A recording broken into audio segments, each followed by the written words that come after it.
Voavonana ho an'ny fampianarana ambony sy ny fikarohana ny professeur, enseignant chercheur de rang magistral. Ho an'ity fiaonana atao eto Toliara ity dia manana anjara briky ny collectif de professeur ho fanatrarana ny vinan'ny fitondrana ankehitriny momba ny fampianarana ambony sy ny fikarohana ara-tsiansa. Enseignement supérieur de qualité pour tous. Tarifaharoa dia fiketsahana ny recherche scientifique de haut niveau au service du développement.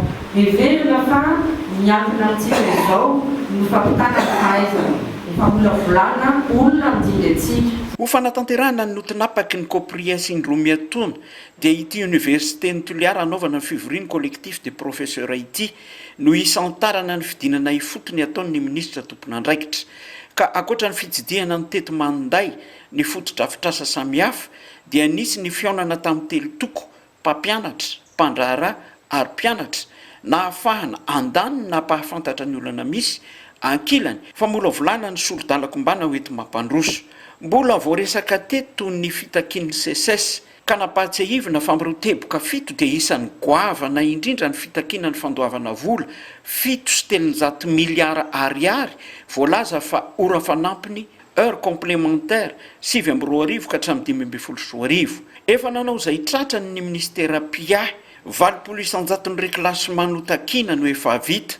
Akoatra ny voamiera efa amperinasa dia efa nisy ny fiaonana teo amin'ny ministera sy ny CSS national, ny ministera sy ny CSS Antananarivo. Tsy misy antony tokony hitohizany fitokonana ka sainty farany hatao. Tsy ny fitazonana sanatrian'izany en otage ny zanakitsika ka hoe hoentina sanatrian'izany anaovana chantage ny fitondrana hitakiana ny zavatra maro isan-karazany. Amiko tsy tokony misy intsony zany anaovany section Antananarivo CSS fiantsony ny fanaovana grève.